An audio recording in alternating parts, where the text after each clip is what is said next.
intelligence emerging out of biological organization. Trainment happens if the brainwaves will pick up the frequency.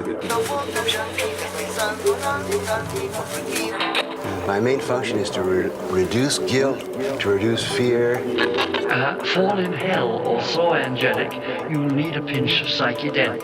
Psychedelic Times podcast with Joe Mattia. Hello and welcome to the Psychedelic Times podcast. My name is Joe Mattia and I'll be your host. Our guest today is Dr. Dan Engle, and I'm really excited to share this conversation with you.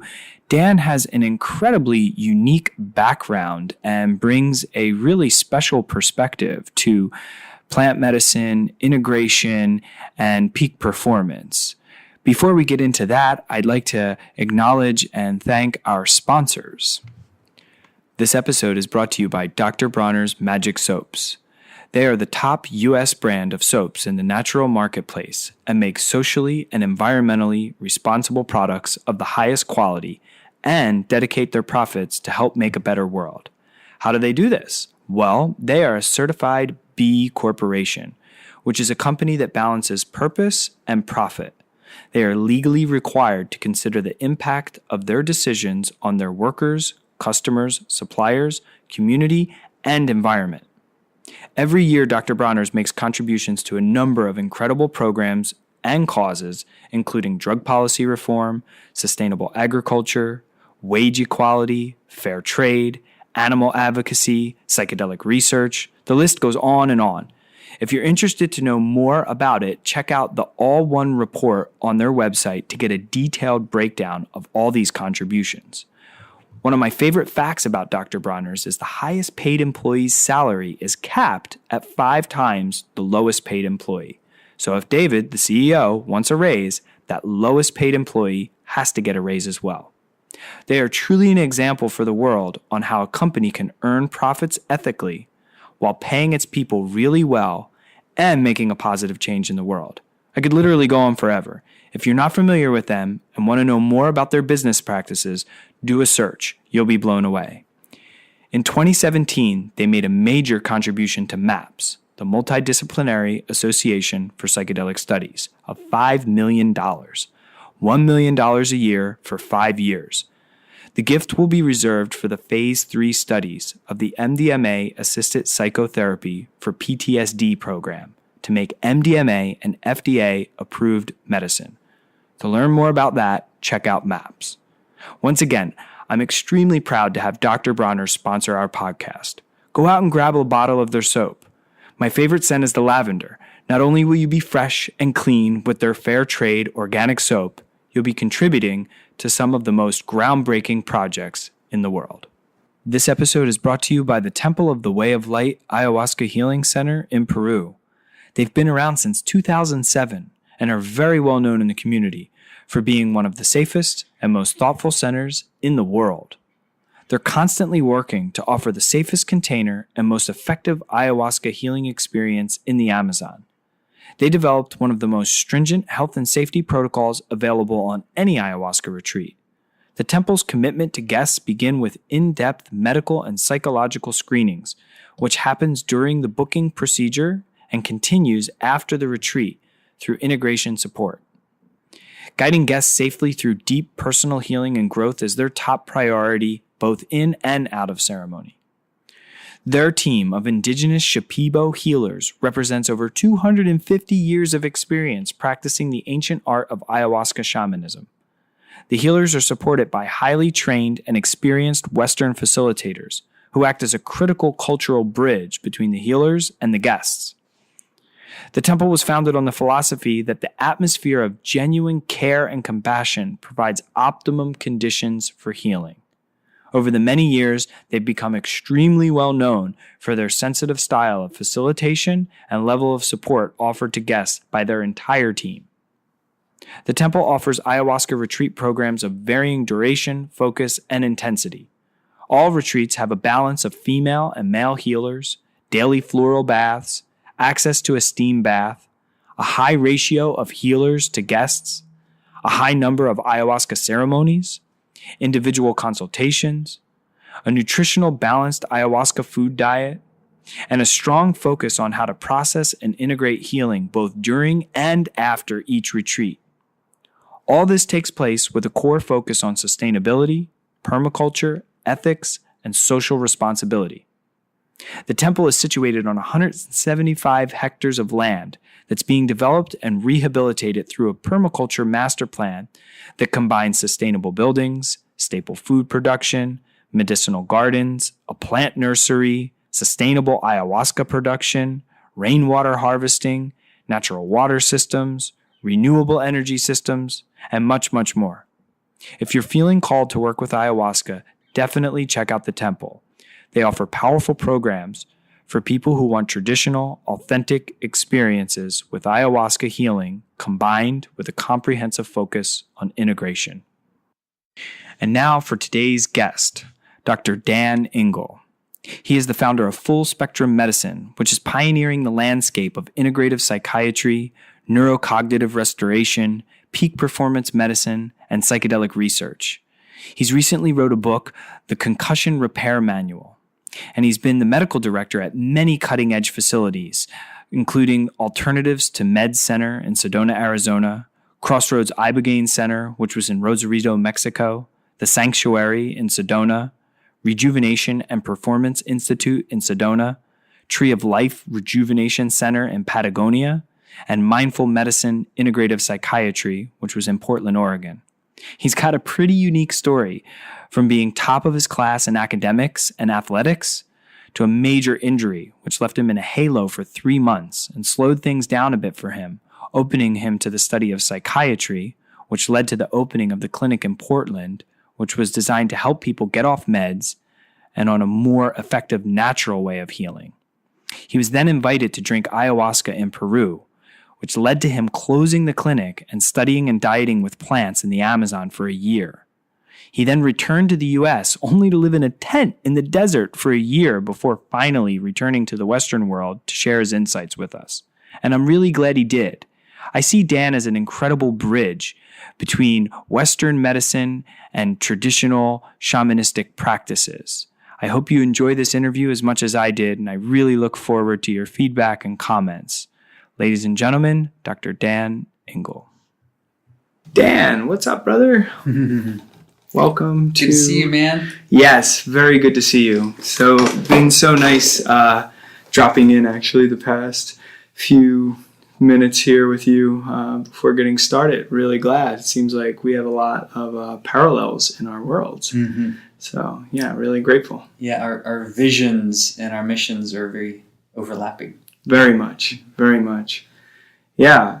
So, let's see. Where did we originally meet? We have like numerous mutual friends through this incredible community. You're kind of a gypsy, hard to pin down. I'm really lucky, actually, to get face to face in the flesh with you.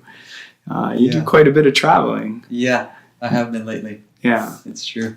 So what's the plan? What's next? What's going on? It's a good question. It seems to evolve over time as the mission gets more clear.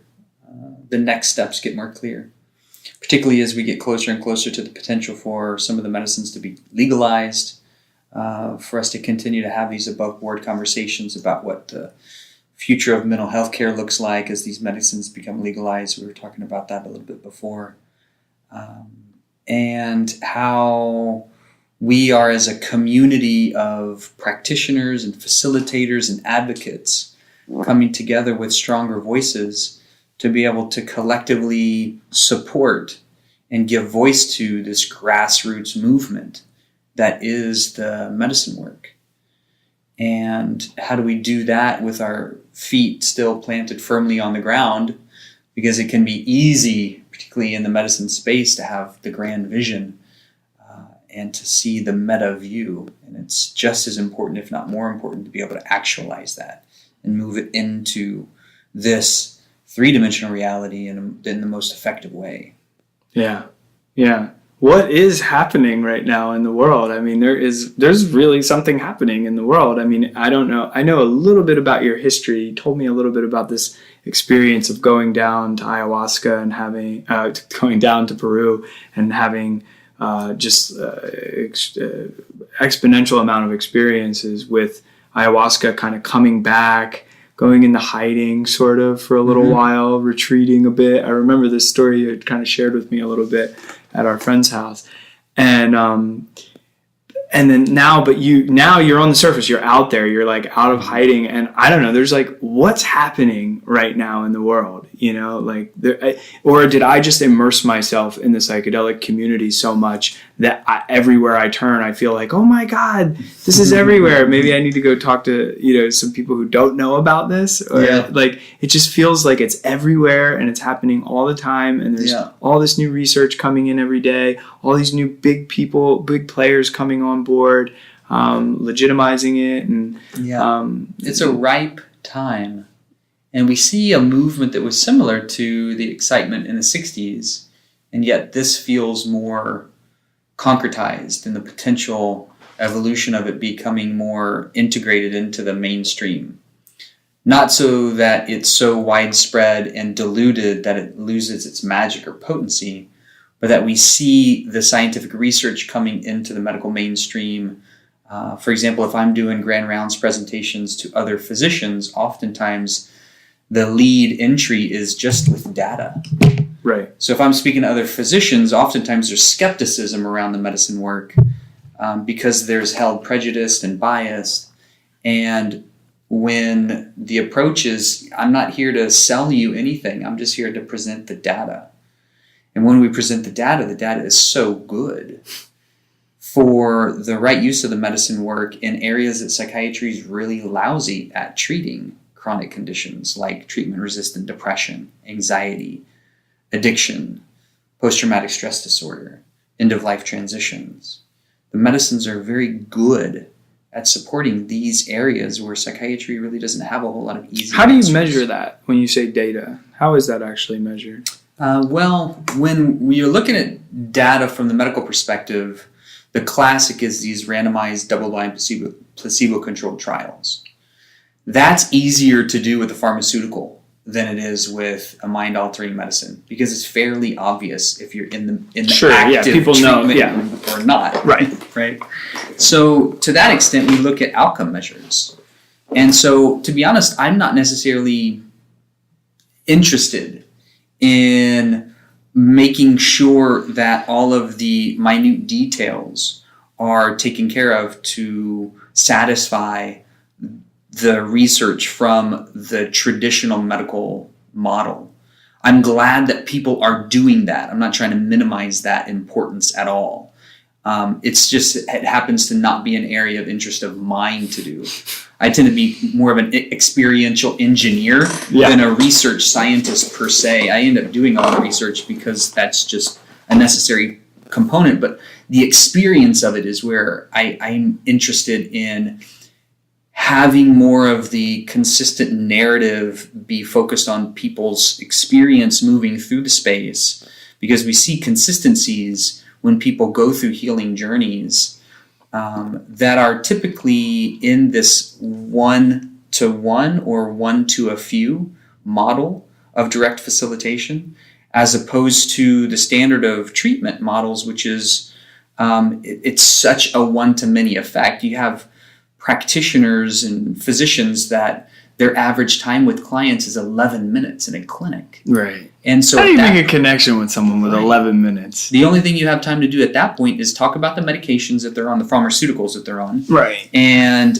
add, subtract, add the dose, subtract the dose, change the dose, add another medication, try and figure out why there's side Where's the effects. humanity in that? Right. I mean, it's so just the system is broken. That's true. Yeah, I mean, even just take away plant medicines and psychedelics. What about just sitting with people, paying attention to them? Just the humanity of it. Just the humanity of how are you? What's going on in your life? Which I guess that's where therapy comes in, and these doctors. So sorry, I was just no, it's true, and on that, particularly from the field of psychiatry, because psychiatry and neurology are my background. So psychiatry typically, historically, is one of those that is a humanistic field. True. However, because of the advent of psychopharmacology over the last 20 years, it's been increasingly more in the medical model, where psychiatrists are just medication management oriented. Right. And so there's less of the personal experience.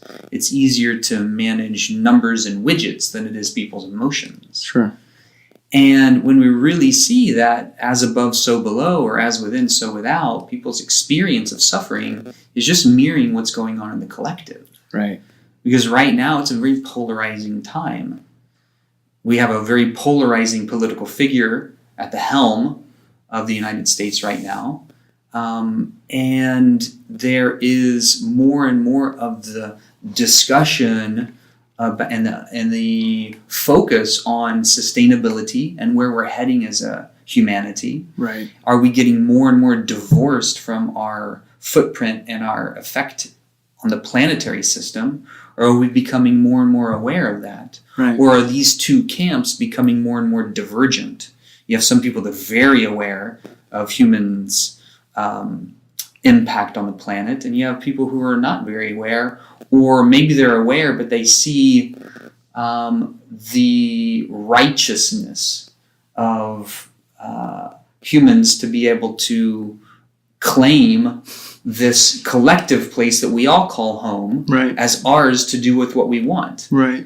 And I think there's also just a big group of people who are just, well, it's overwhelming. What can I do? Yeah, it's paralyzing because the scope of it and the magnitude of it are so big. So big, yeah. That it's just like, well, I'm going to protect myself, my family. Mm-hmm. If I have to be a consumer, then I'm going to be a consumer. It might not feel right, and that's a lot of people that reach out to us on through Psychedelic Times. It's like the existential crisis kind of is a lot of the people that I feel coming through. It's just like, I know something's wrong here.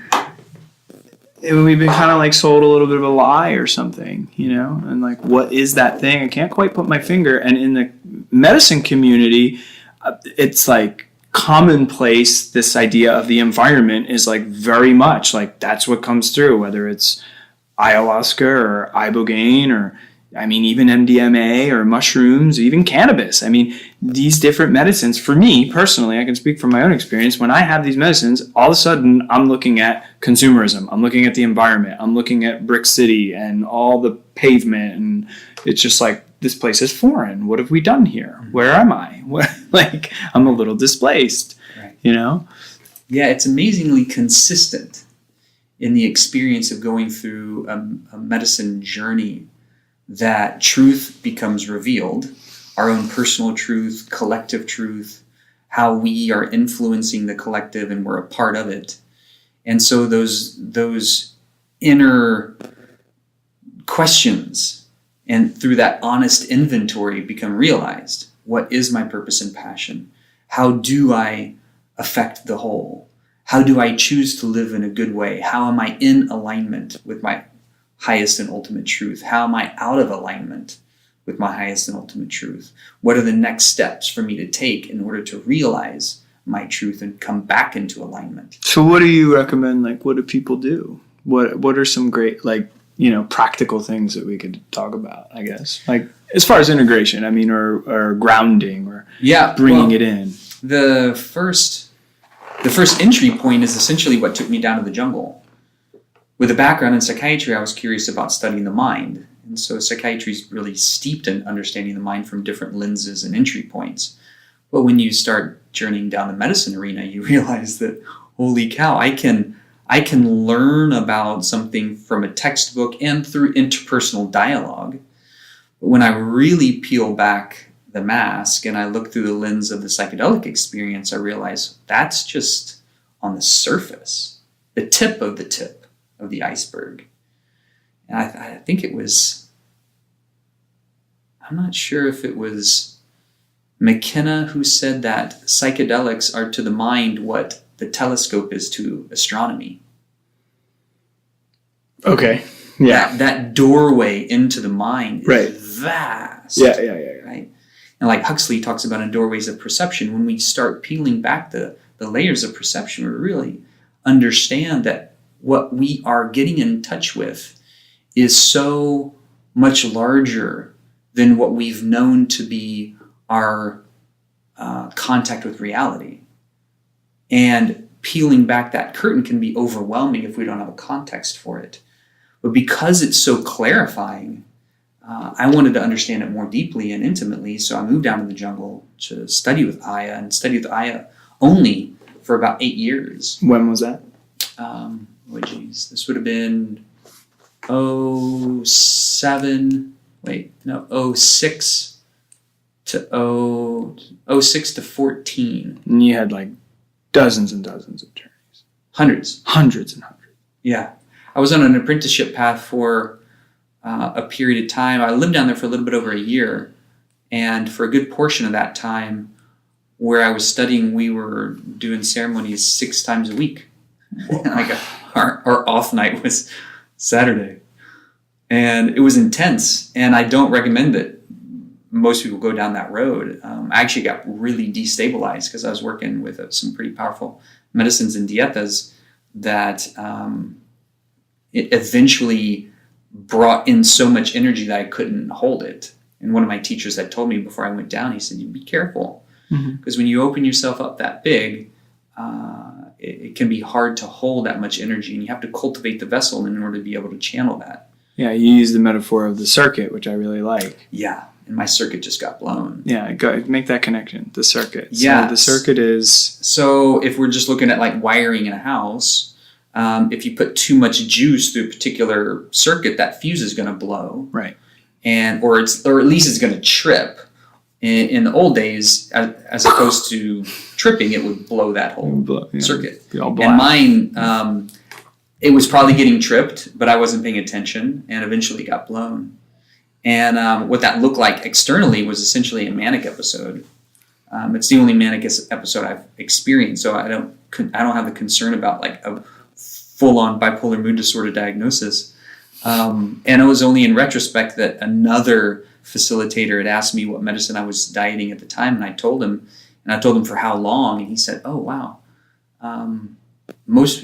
usually dieting that particular medicine, one would only go about half as long." Is this Toy? No, this was with Chittiksanango. Oh. And Chittiksanango Toy is a really powerful medicine, and you really have to know what you're doing in order to diet with that. Yeah. Chittiksanango typically has a fairly easy entry point. It's more of a heart medicine. But when you work with it more consistently 6 over days time, a week, it becomes really destabilizing. Okay. And that's what happened. It was super exciting because I was staying up, all night just journaling and downloading volumes on integrative psychiatric therapies and sustainable wellness protocols, and taking long jungle runs every day, and then I was in ceremony every evening. How many people were part of There this? was only a few. Most of the time it was just me studying with this one guy. Okay. And at times there were others, but I was in the back, so kind of removed, which is nice because when you're going through dieta, it's nice to be pretty solo and isolated. But ultimately, staying up for 3 weeks at a time just crashed my immune system. I had sandfly bites because I was spending some time. What's that? Well, I had left the center because I knew I needed to get submerged in water, and I just needed to cool the system. It was running too hot. And when I did that, I didn't realize how depleted I was and how frayed my immune system was. So where I was at in Honduras, I got sandfly bites. They have these little sandflies that live in the sand near the ocean. And all of those bites got septic. Ooh. Infected, blood infection, septic. And at that point, I was so committed to holistic medicine, I wouldn't take antibiotics. So I was trying all the local remedies. Nothing was working. Finally came back to the States. Still didn't take antibiotics, but was trying to find out everything else that would work. Because my logic at that time was like, okay, 100 years ago, before we had antibiotics, what would I have done? What did people do back then? So I was trying all the local remedies, and the only thing that kicked it was colloidal silver, which actually is one of the few treatments that will kick a really nasty infection called MRSA, or methicillin-resistant Staph aureus. That's the classic flesh-eating bacteria that's hard to treat, even with the best antibiotics that we know of. Well, high doses of colloidal silver topically and internally will kick that. What's a high dose? I'm just saying. It depends on the I like to concentration. know this stuff. But essentially bottles of it. Bottles, a day. yeah. Yeah. Wow. And it has to be a nanice formula. Otherwise, if it's too large, then you get silver toxicity. Yeah, And that's why I was curious. That's what, when people turn blue over time, they're getting a little bit too much silver in their system. And like every medicine. So you found something to get rid of it. Sorry, I took you off the track there. Right. But yeah. Finally found something that would kick it. Right. Still took me about a month to get back on my feet. And then went back to the jungle to finish this dieta with Chittiksanango. Because I left in the middle. I was just way too out there. Damn, you're committed. Super committed.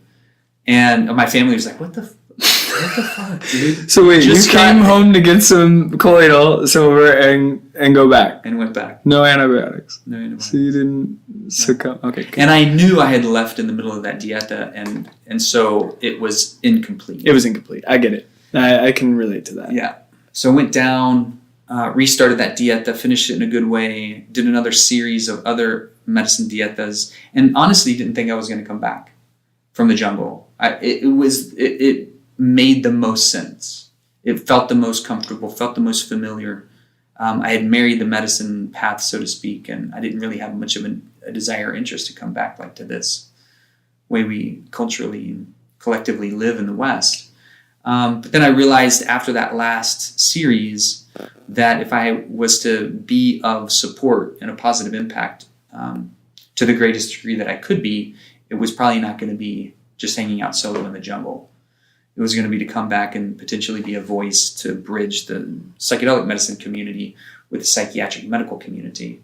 And if we do choose to see the right place that psychedelic medicines have in the unfolding potential of healthcare moving forward, then it's helpful to have people who can speak from both perspectives. That's right.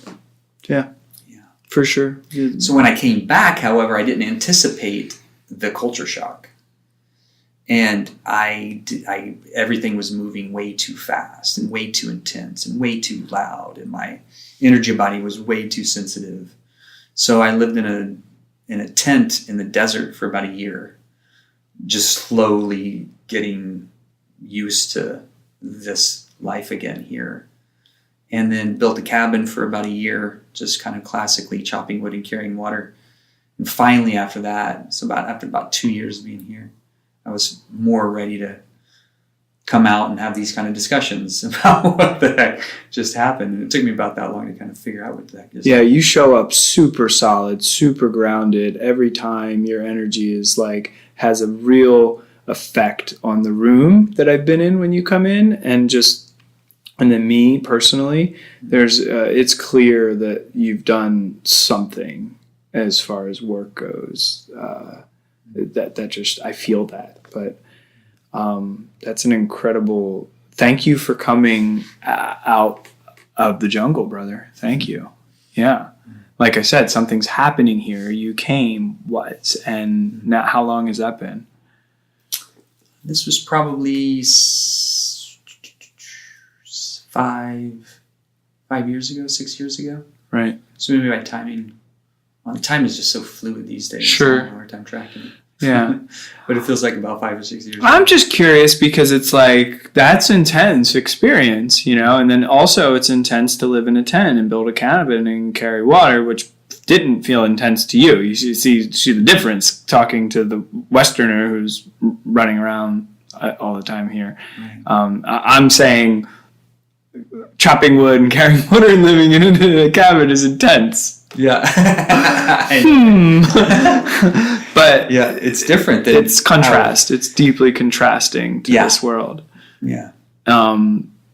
Yeah, that's exciting.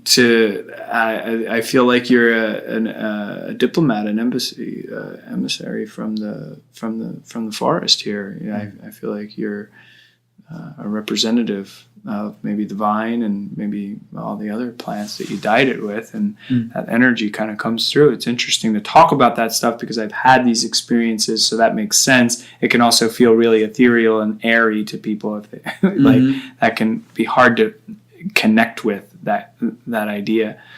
But that's what you do. You're bridging these worlds. And you had mentioned a little bit of something about full spectrum medicine, and so that's kind of Mm-hmm. the project now that you're doing.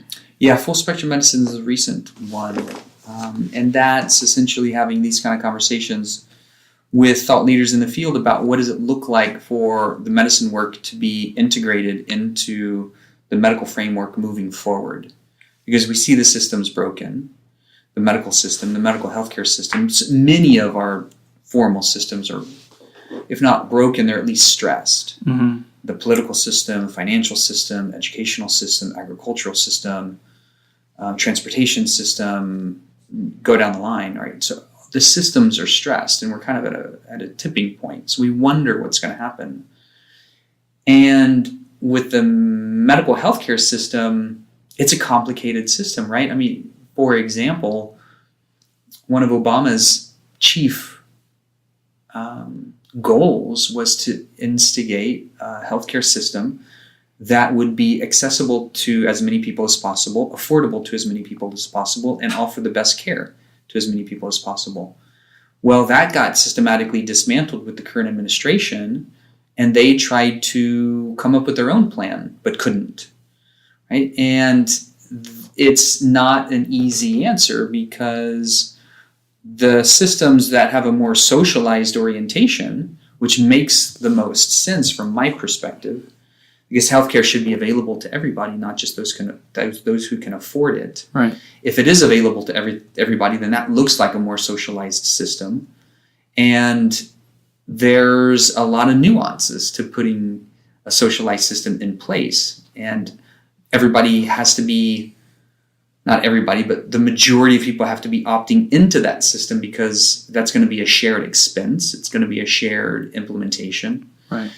And if we're looking at it through the lens of psychiatric mental health care treatment, and we realize that psychiatry is really kind of like immunology, a field that is stressed to try and use its existing orientation to treat chronic condition. And the medical system is not, the Western medical system is not up to that task, because we are an acute care medical stabilization framework. Western allopathic medicine is very good on the battlefield. We're good with emergency medical care, triage care, in the operating room. Like when I broke my neck, I didn't go to see my herbalist or my homeopath or my acupuncturist first. I went to the emergency room to get stabilized, to get fixed with an external halo device, and then to start my recovery phase. Wow, you had Right. to wear one of those? Yeah. For how long? 12 weeks in one day. 3 months. Wow. Yeah, this was during my first year of medical school. And it was before that, I was planning on going into surgery or even emergency medical care, because I liked the hands-on. I liked the kind of the task-oriented frame that when you're in that arena, you made a difference. Yeah. On the spot. Yeah. Like if you're working you're saying like in an ER or something Right. like that, it's like, yeah, there's a certain high to that. Totally. Of like, You know what the task is at hand. yeah. You know what the typical standard of care is. You can tell at the end of that procedure or intervention if it was successful or not. Right. It's very acute care. It's very practical. It's very hands-on. It's very present. Right. Where allopathic medicine, including psychiatry, is really weak is in preventative care and chronic care management and healing. Right? So allopathic medicine, the standard of care treatment is to use a pharmaceutical. Well, pharmaceuticals, they might stabilize the situation, but particularly with psychiatry, Zoloft is never going to get to the core issue of depression. Right. Xanax is never going to get to the core issue of anxiety. These medicines and pharmaceuticals help to stabilize the situation so that it doesn't get worse, and that it abates the crisis, and that once it's stabilized and it's no longer in a crisis situation, then we bring in the ancillary treatments. Then we bring in the other methodologies. So when I think of medicine in general, I see a boardroom, and I see every chair in the boardroom representing a different field of medicine. So we have the naturopathic healthcare field. We have the chiropractic healthcare field. We have Chinese medicine. We have the somatic therapies like physical care and massage therapy and orthopedic care. We have allopathic medicine as the acute care model of intervention. You've got homeopathy, and you have psychedelics. You have psychedelic medicine as an important role and an important seat at that whole boardroom. It's not that any of them is more important than the other. We just have to know when and how and where to use each of them. Right. And when we understand how each of those roles works optimally, then we can see how they might dovetail and alchemize and orient in respect and honor to the others. And then it becomes an art. So we know that each place of each field of medicine has its sacred role at the table. Right. It's up to the integrative practitioners to know how to orient towards each of them. So what then does it look like? So this is somewhat of the platform for full spectrum medicine, which is to understand, okay, what is the blueprint for the psychiatric renaissance? My background is in psychiatry, so I get most curious about that field, but this could be also discussed from the platform of other allopathic specialties. What does it look like for psychedelic medicines to be integrated into the healthcare model moving forward? Well, it's still important to know that if people have methylation issues on a genetic profile, that there might need to be some supplementation in order to optimize people's genetic expression of those pathways in order to detoxify heavy metals, organophosphates from the environment, the pesticides, herbicides, chemicides that all of our food is laden with. Don't we all need to go through that support in detoxification? Right. Some people are challenged in their detox pathways. Right. And so that's the whole new realm of detoxigenomics and nutrigenomics in allopathic medicine. So we have more sophisticated diagnostic tools and labs to be able to check people's biometrics and look at their blood and look at their gene profiles and look at their metabolites of certain substances and minerals and vitamins and macro and micronutrients in the body and optimize those ratios. Those are building blocks, right? So I kind of think of it like, well, psychedelics are kind of like the light in the system.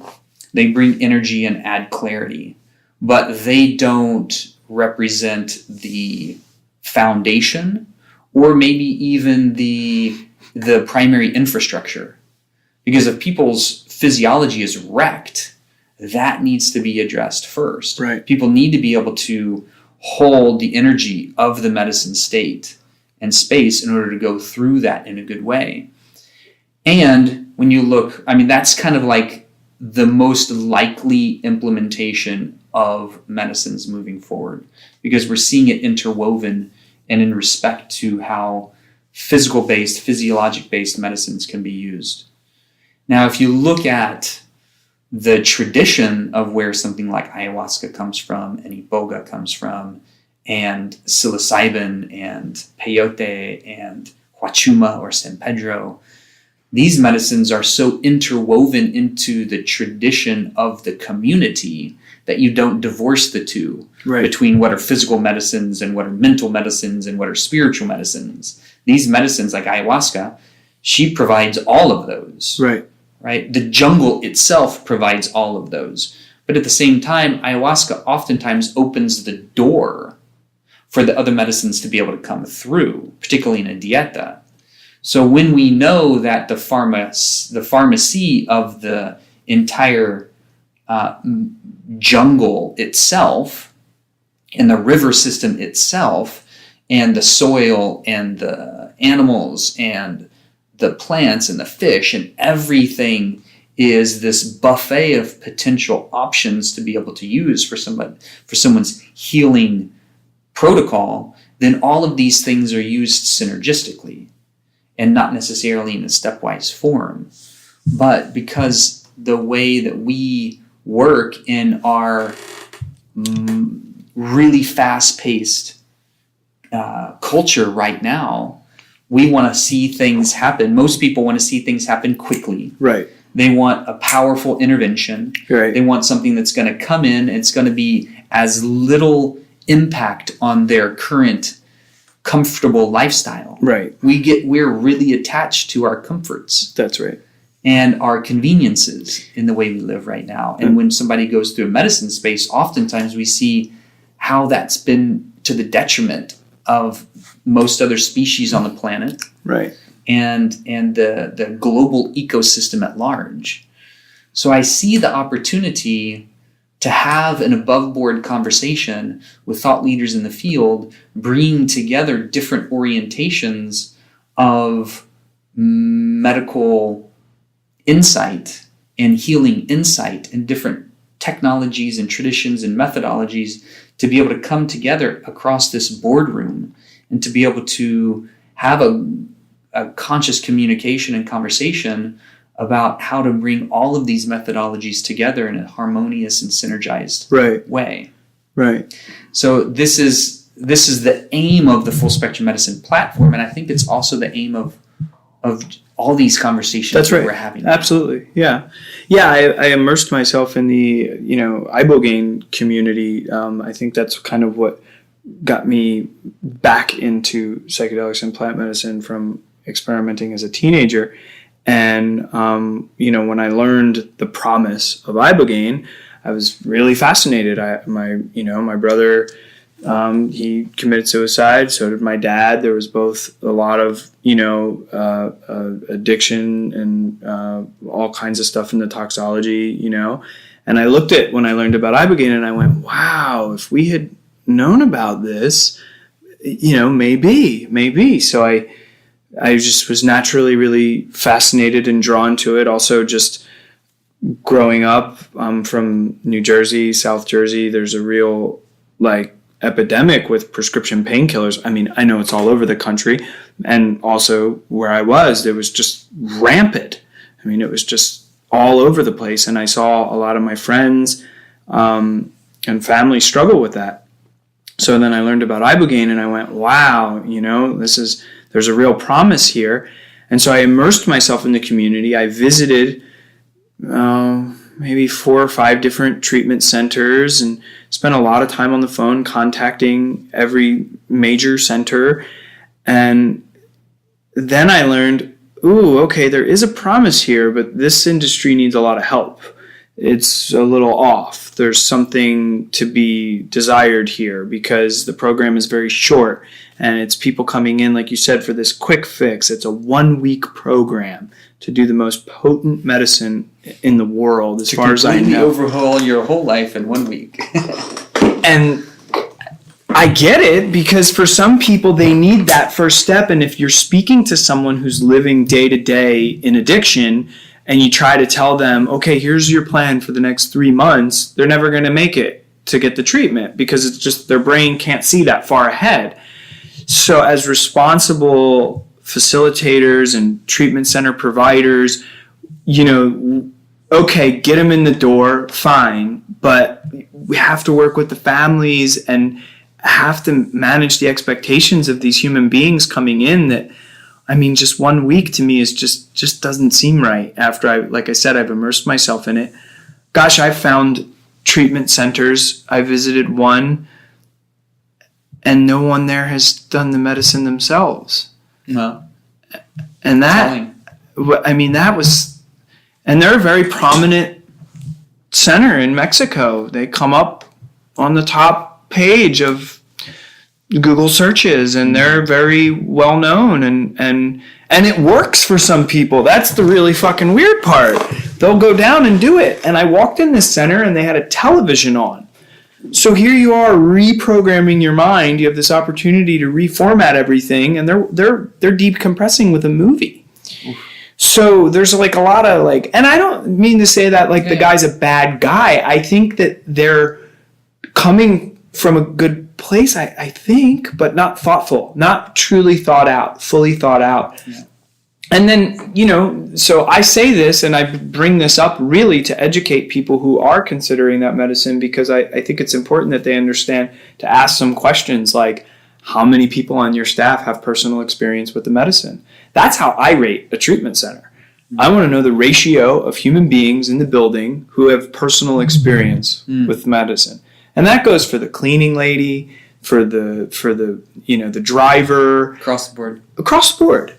Do they have experience? Because if they don't, man, there is a disconnect there. And when you're going through one of the most profound experiences, challenging, hard, gut-wrenching for some people experiences of their life, and there's no, how does that person, you know, fully can they relate to you if they don't have that connection? So how, yeah, I'm on an ibogaine topic because I know that you have experience with it, and I know that you have done some advising in that area. And what would you say some like good preparation work people can do for that one would be, you know, that are interested in it? And I'm interested in full spectrum medicine, but I'm also like, that's down the line. And I think that there's a lot of people that are going to go do this stuff like now. Yeah, totally. You know, and it's like the full spectrum platform is more on the administrative level. Right. And that's more of the direction that I get excited, because it's a one-to-many impact. It's a timely impact. We see things moving forward, and it's a curious time to bring the discussion of the integration of medicine work into the medical mainstream. Right. With an understanding of doing that in a way that's good and sustainable. Right. That is mindful to the impact, particularly if it's going all the way back to supply chains, where we know that ayahuasca supply chains are stressed. Iboga supply chains have been maxed for years. 95% of all of Gabon's Iboga went out within a few years because they weren't thinking about planting and sustainably giving back to that crop. And so they had to go to Voakanga and to a cousin plant to extract ibogaine. So we need to understand the whole closed loop system. Yeah. That's more of an administrative discussion. And I also like the boots on the ground kind of discussion about like, okay, what do you look for when you're sussing out a treatment center? Yeah. And what needs to happen in the preparation and in the integration. Right. So we're looking at the full arc of it. And I'll speak on that. And before I do, I just want to mention something that you and I also now have in common that I didn't realize, is that I came to Iboga and ibogaine because my sister too committed suicide. Wow. Because of addiction. Yes. And this was in that 8th year arc of me studying with only ayahuasca. And when that happened, no one in our family saw that coming, because she had been in remission from alcohol for like 14 months and had been doing really well. And then all of a sudden drank a bottle of wine, shot herself in the chest, and that was it. Yeah. And we were like, what the fuck just happened? Right. And I had known about this medicine called Iboga and ibogaine as a treatment for addiction.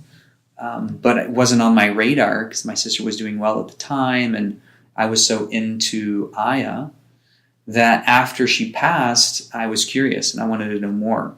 So I did my first Iboga experience in Costa Rica, and about a year after that, had the opportunity to come on board with an ibogaine center, become their medical advisor, and I went through that process too because I wanted to understand how ibogaine feels, what the experience is like, how it compares to Iboga, the whole plant. Sure. And so that opened up a whole nother doorway and portal and path. And so I'm sympathetic, and I understand your position and your experience too, having that experience with both your brother and your father. Right. These are powerful initiations, so to speak, that we go through to get more connected to the tools that are available. And there's an anger and there's a sadness and there's a frustration that these tools aren't more available. Right. Because they don't belong. 90% of the psychedelic medicines do not belong in Schedule 1. Right. They do not belong in a completely illegal framework. I mean, Iboga, you've done it. There's no Addictive? There's no addictive potential. I mean, right? come on, bro. I remember being Intense. at some point in that journey. Time is so elusive in this one. And I remember thinking to myself, I will... And I didn't do Ibogaine for addiction. I did it as, they say, psycho-spiritual. I did it as a form of marriage counseling. My relationship with Lana was in a space where we were, needing help, and Ibogaine came in the field during that period, and she was really drawn toward it, and I kind of went along for the ride, and I remember this one point. And I mean, this lasts for a couple days, but the first 12-hour phase, which felt like 10 years. And I just remember vowing, never again will I do anything. Just my sobriety is so, being human, being here, alive, awake as Joe, with no alterations. And I mean, I'm a psychonaut. I love the idea of a journey, and I know it's work, but I'm curious about that work, and I'm wanting it. And man, it was just never again. And of course, I've loosened up around that since then. But yeah, Schedule 1. I mean, that's anyone who has a personal experience with it can go, yeah. I mean, it's very rare that would be abused, but that's most of the Schedule 1s. I mean, most of the Schedule 1s. Yeah. Aya, psilocybin. And we see with Portugal and other countries where the scheduling is not useful in and of itself to begin with. Mm-hmm. I mean, that's not the solution. You're not a criminal because you're using something, heroin or something, which may be considered a bad one, quote unquote. And that doesn't make you a criminal. That makes you someone who might need help. Yeah. And it doesn't mean you need to be in a small box with people who aren't educated on how to help you, who are there to literally keep you in the box. And that's their job. Yeah, particularly heroin's a good example. Most people addicted to heroin now are addicted after coming off of pain medications. Because heroin's a lot cheaper and it's actually safer. It's safer because it's cleaner, shorter half-life. It doesn't have this shorter half-life, doesn't have the side effects of the prescription opiates. I mean, so, okay, obviously something's way out of balance here, and we recognize it, and the epidemic is only escalating. Right? So what does it look like for somebody to go through a process like that? Well, I agree with what Gabor Mate says about trauma being a very consistent theme that leads to addiction, and also a sense of disconnection and separation from community, and a disconnection from one's own self and their environment, and a sense of reverence for life. And there's so many different ways to look at the addiction experience. And then it gets reinforced because then you I have a good friend. He's a brother. I love him. I grew up with him, and now he's in the system. So, what I think could have been a phase of experimentation, or like Deanne would say, an exploration of one's shadow, which, I love that and how she frames it. And that helped me as a coach, working with people. That frame, I'm just going to side table with this for a second, come over to that. Agreed. Because that framework enabled me to work with people. Because before I would get so caught up in it, I'd be like, oh my God, this guy and his, what's he doing with his life? And I want to help him. And I would just, the empathetic side of me would get wrapped up in trying to help somebody. And then her philosophy there, and I think it's an overarching philosophy of that training, is that, no, this is an exploration of one's shadow, of one's dark side. I mean, you have the Buddha emaciating himself down to a half a grain of rice for spiritual growth. So it's like, if someone chooses to go down the path of the shadow side, well, and again, society at large needs to be re-educated about what that even means, because it looks ugly. So we say, oh, here's a tissue, wipe those tears, stop that crying, don't make me uncomfortable with your shadow. Yeah. And like, I love her for that, because once I realized, oh, this is a choice, and this brother is exploring his shadow, maybe to the point of death. Mm-hmm.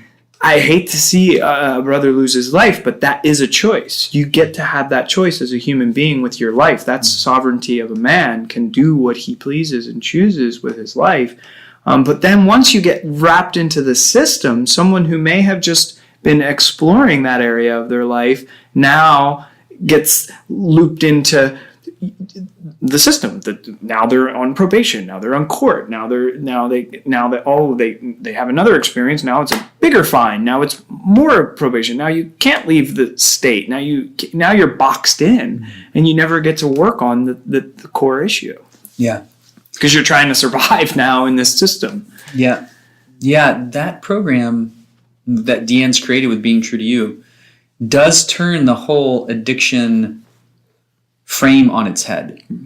It encourages a shift from the victim role into an empowerment role, to be able to say, okay, this experience that I'm going through is my journey towards personal development, right, and towards a more whole, integrated self, right.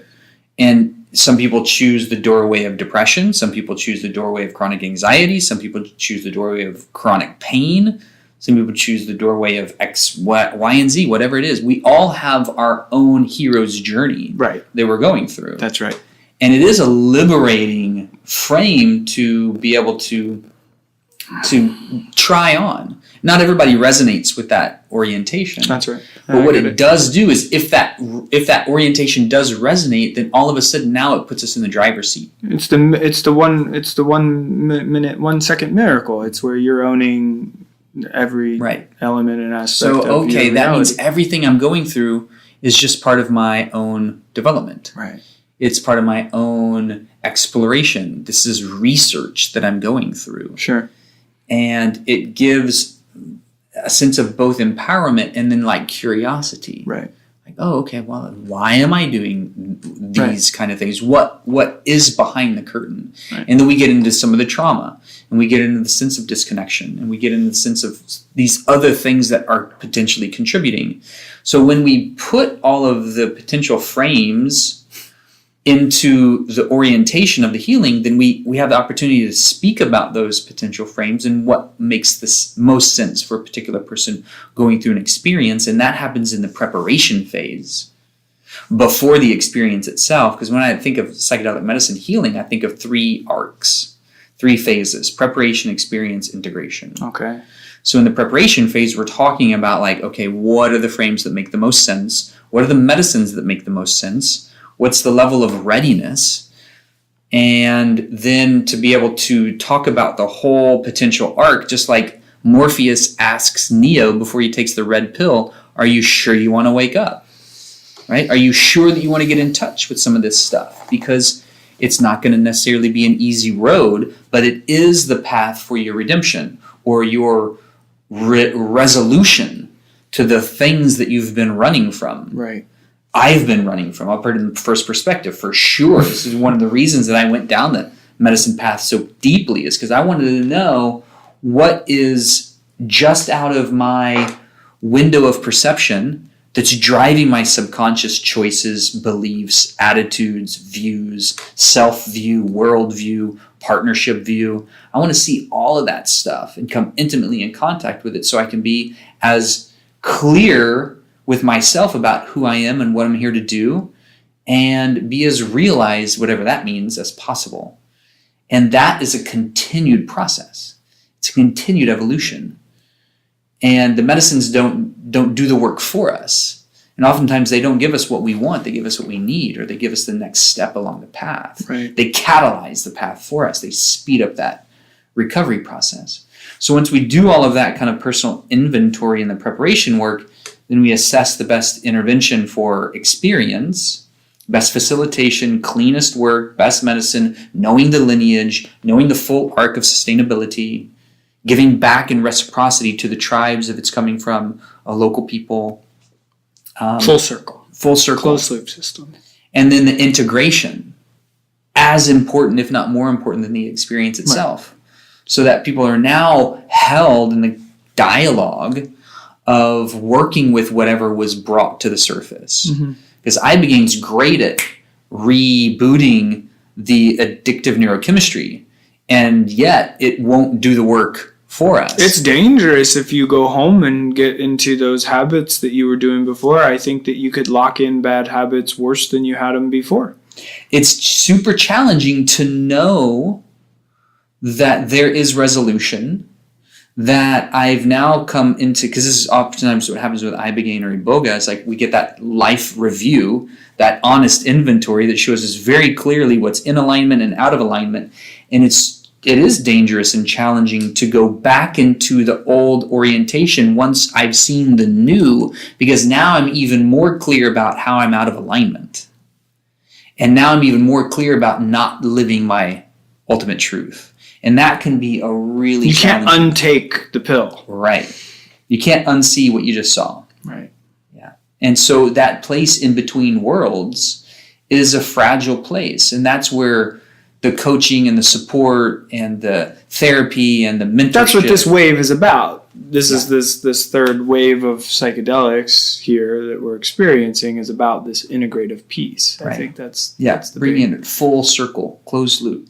Right. Oh, open spiral, whatever kind of frame we want to use, because we're all always spiraling up. Right. But to bring it around, don't box me in. Yeah, exactly. I'm going to keep just a little bit of the window open, right, for the consistent curiosity about what happens next. Right.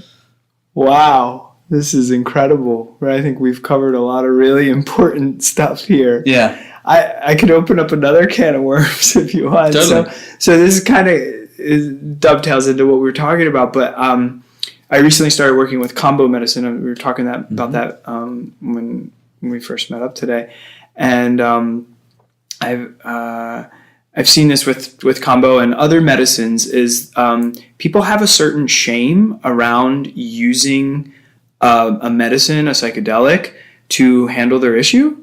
I was working with a gentleman just recently who really wants to do combo, but he's also experiencing a really deep internal conflict about the fact that he needs something to help him. And I've seen it come up, where this is a question that there's like some shame of needing a medicine. So there's people on what I would call maybe a clear path, which is totally cool. I have no problem with it outside of dogma that they would judge someone who wants to use a medicine. And my response to him was, did you eat breakfast? And what did you eat? And what did you are you eating food? I mean, did that help you sustain your life? These plants, not all of them are master teacher psychedelic plants, yet we're using these things to keep ourselves alive. And so, why would one be any more or less of a thing? But I've seen it now a few times. The conversation comes up. Mostly it's a partner who is interested, and then the other partner saying, well, we should be able to work on this with yoga and meditation and other alternative methods that don't involve psychedelics, but we could do all these other ones. And I don't know if that comes up in your conversations. Totally. Yeah, it makes me think of that Einstein quote. You can't solve a problem using the mindset or the consciousness that created it. Yeah. So we need to take a completely different view. Right. And I haven't found anything in my humble investigations that is as effective, efficient, and safe as the medicines for helping us get more clear about that new mindset to address the problems that we have kind of exhausted our solutions for. And to be able to see a greater aspect of who we are, to be able to see more behind that curtain. And yes, some people use the meditation road, and some people use the yoga road, and some people use the fasting or cleansing road, and the vision questing road, and the X, Y, and Z road. I mean, there are so many different doorways. There's so many different catalysts for consciousness. And they're all valid. Right. And if somebody's called to the medicine work, this is part of the dialogue. Like, okay, what called you to the work? Curiosity, desperation, hearing about somebody else's journey, and therefore like affinity. Like, oh, that sounds like part of what I'm going through. It sounds like something that could be helpful for me. Knowing somebody else in their friends and family network. So there's a lot of different entry points. And to be able to understand, like, okay, the medicine work is not the only potential doorway and tool to use. And the medicine work oftentimes doesn't cure it. And I think that's part of, that speaks to the shame. Like, I have a sense in myself that I'm flawed and I can't get on the other side of this on my own. In my experience, the medicines don't do anything for us other than to show us what is ours to do, Right. and to help support that process. Yes. So it's kind of, it does mirror the analogy of food and nutrition. And when I think of your response to him in the nutritional arena, it's like, yes, if my body is hungry, particularly if it's starving, then food is probably going to be helpful.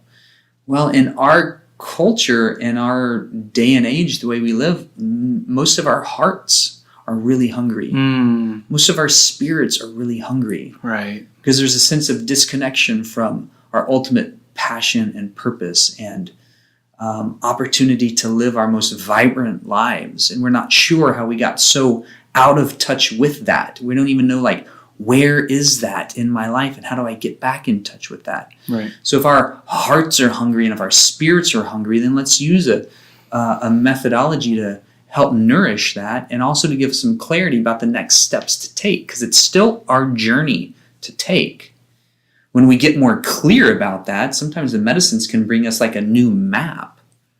It's not like they're going to get us from start to the finish line. Carve out the depression. Right, but they're going to help us navigate it. Sure. So now I have a new map. I can actually see the best, most effective road to get from the start to the finish line. Right.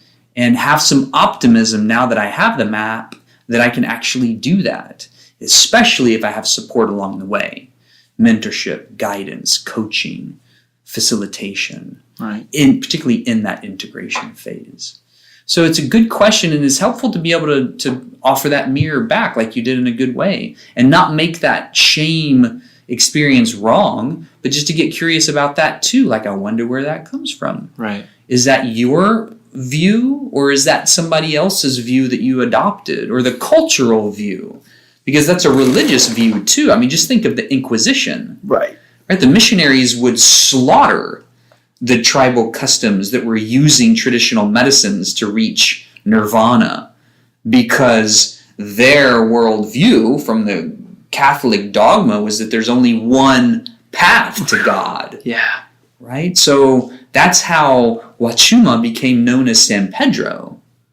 Because when the missionaries came in, the people using the tribal custom in Chavin, using Huachuma as a sacrament, as a state of ecstasis to get to God, they recognized that these others, that the missionaries coming in, there was going to be repercussion if they were practicing openly. Uh-huh. So they inducted the Catholic iconography into their altars and into their religious symbology, so that the missionaries saw that there was like Jesus hanging out with the cactus. So maybe there's something to this cactus thing. So some of the missionaries started using the cactus and then labeled it San Pedro. Oh, wow. Because Huachuma, or this cactus, mescaline cactus, holds, as San Pedro does, the keys to heaven. Right.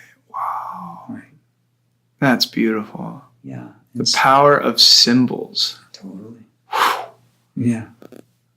And so there's the opportunity there too to recognize that we are still governed in our collective community right now in the West. We're governed by powerful symbols. And most of our symbols are telling us to buy more and consume more and to have more and to be solely taking care of our own needs and to be focused on the I as opposed to the we. So there can be that shame that I need to look outside of myself for support. Right. And so it is an invitation to look at all those deep symbols and to loosen up our own prejudice, because most of that dogma is from a collective pressure, and it's not actually, the inception point isn't from the individual. We've absorbed it from our parents and our grandparents and their grandparents, and we've absorbed it from our mother culture. And the invitation is to get more clear, that the medicines offer us the opportunities to get more clear about what my truth is. And how do I live that truth in a good way, in harmony with everybody else's truths? Yes, brother. Yeah, man. Thank you. Love you, man. Totally. Thank you. Yeah, it's That's mutual. beautiful. Okay, I think we're going to wrap this up here. Awesome. Appreciate you coming in, chatting. Give respect to our friend Andrew for letting us use his space. Yeah. We're here in our buddy's float tank spa, and I think we're going to go float now. I am looking forward to that. Yeah. Good. Cool. Thanks, Joe. You got it, brother. Thank you so much for listening. Once again, I'd like to express my deep gratitude for our sponsors, Dr. Bronner's Magic Soaps, organic, fair trade, high quality products, and with every purchase, you are contributing to some of the world's greatest activism. Also, the Temple of the Way of Light Ayahuasca Healing Center in Peru, providing people safe and traditional experiences with a comprehensive approach to integration. A big thank you to Dan for taking time to meet and speak with me. I really look forward to our paths crossing again soon. Our next episode is actually with one of Dan's teachers, Javier. He's the author of the book Ayahuasca, Soul Medicine of the Jungle, and also San Pedro, Huachuma, Opening the Pathways of the Heart. He and I had some really insightful conversations around the use of ayahuasca and integration. So please stay tuned and leave a review on iTunes if you like what you've been hearing. Peace, love, and psychedelics.